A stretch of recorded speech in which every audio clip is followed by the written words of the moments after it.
최근 다양한 디자인의 책들이 출간되고 있습니다. 책의 첫 이미지가 실제 판매량과도 상관이 있는 만큼 표지 속 그림이나 사진은 책을 디자인하는 데 있어서 중요한 요소인데요. 유명 회화 작가들의 작품을 소재로 활용한 소설들이 눈에 띕니다. 그 중에서도 오늘은 19세기 오스트리아 작가였던 에곤 실레의 작품을 사용했던 두 소설, 다자이 오사무의 인간실격, 그리고 한강의 채식주의자와 함께 이야기를 나눠볼까 합니다. 왜 이 두 책의 표지에 에곤 실레의 그림이 실렸는지 에곤 실레의 작품 세계와 함께 살펴보도록 하겠습니다.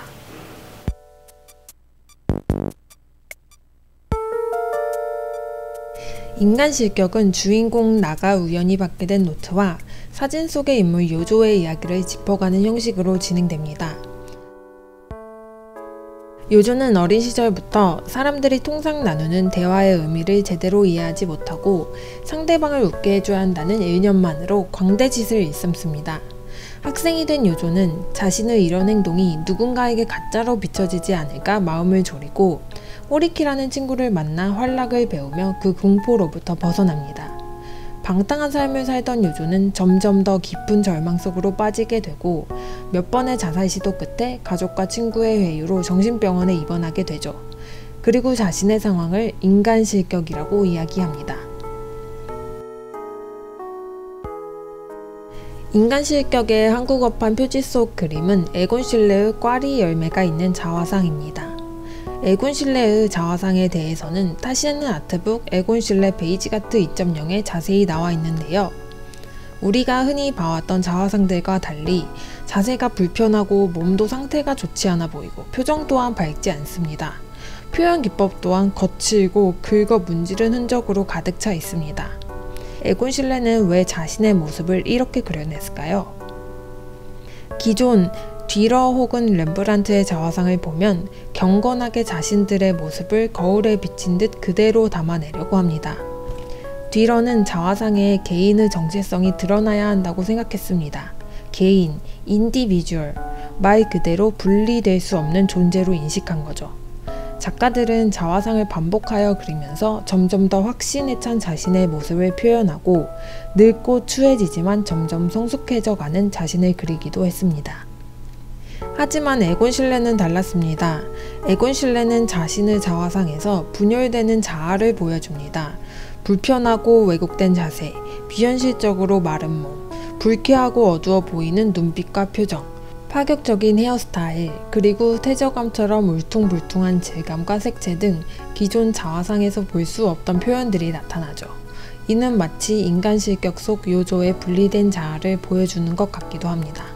또 현대에 사는 젊은이들이 겪는 세상에 대한 두려움, 인간관계에 대한 두려움, 그리고 자기 자신의 삶에 대한 막연한 절망을 보여주는 것 같습니다. 인간실격은 작가의 어둡고 절망적인 모습을 자화상처럼 나타낸 작품이라면 채식주의자는 폭력적이고 비인간적인 현대 인간관계의 모습을 신체와 욕망에 빗대어 표현하고 있습니다.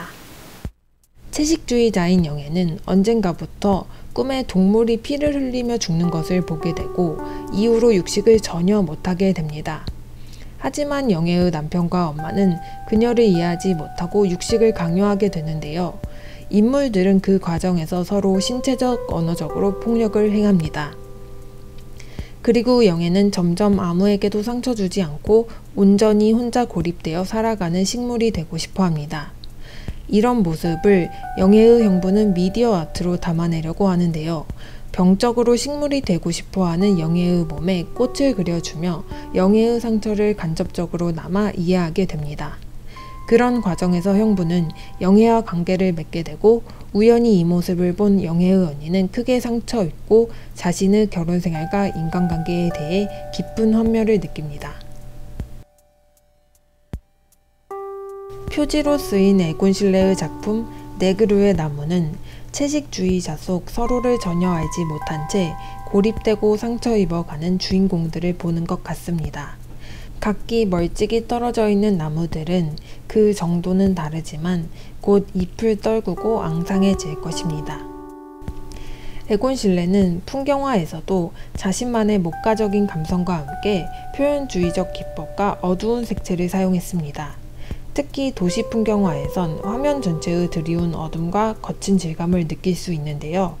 재미있는 것은 이 네그루의 나무에서부터 에곤 실레의 직설적인 화법이 따뜻해지기 시작했다는 것인데요.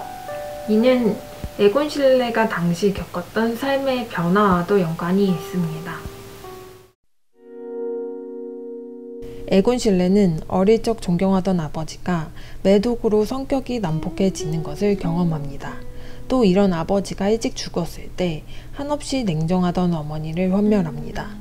이때 상처를 입은 탓인지 에곤 실레는 안정적인 생활보다는 그림과 여자, 그리고 자기 자신에만 몰두하는 젊은 날을 보냅니다. 거울을 보며 매일같이 자신의 모습을 자화상으로 그려냈고, 여동생이나 클림트에게 소개받은 발리 노이츠를 모델로 당시에는 포르노라고 평가받을 만큼 충격적인 누드화들을 그리기도 합니다. 에곤 실레는 이런 가운데 전쟁을 겪으며 전쟁 중에도 자신의 작품을 지지해주고 경제적인 도움을 줄 존재를 필요로 하게 되는데요. 이때 오랜 연인이었던 발리를 버리고 찾아간 사람은 옆집에 살던 에디트였습니다. 두 사람은 순식간에 결혼을 하고 에디트는 에곤 실레를 물심양면으로 지원합니다. 두 사람의 신혼은 불행했습니다. 에곤 실레는 결혼 후에도 발리를 만나 모델로 쓰고 싶어 했고, 에디트는 그런 남편을 의심하며 상처 입어갔습니다. 채식주의자 속 영애나 영애의 언니와 같이 목석 같은 남편을 두고 마음의 상처를 입으며 살아갔던 것이죠. 하지만 에곤 실레 역시 오랜 시간 곁을 지켜준 에디트를 조금씩 사랑하며 자신도 아이를 갖고 안정적인 가정을 꾸릴 수 있지 않을까 하는 소망을 가지게 됩니다. 그 소망이 나타난 것이 바로 네그루의 나무였습니다. 그 뒤로 에곤 실레는 기존 자신의 개성은 조금씩 버리고 따뜻한 색채를 사용하기 시작합니다. 에디트의 뱃속에 있는 아기를 실존하는 것처럼 그리기도 했죠. 하지만 안타깝게도 에디트는 임신 중에 당시 전 세계적으로 유행했던 스페인 독감에 걸려 사망하게 되는데요. 에곤 실레 역시 그녀를 따라 며칠 뒤에 독감으로 사망합니다. 지금까지 에곤 실레의 작품 세계를 살펴보며 왜 그의 작품들이 소설의 표지가 되었는지 알아보았습니다.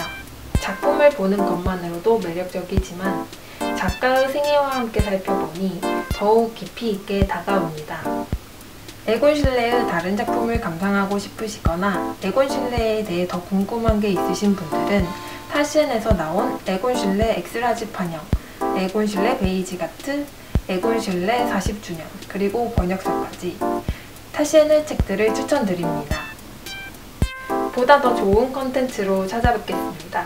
지금까지 여바오다치였습니다. 시청해주셔서 감사합니다.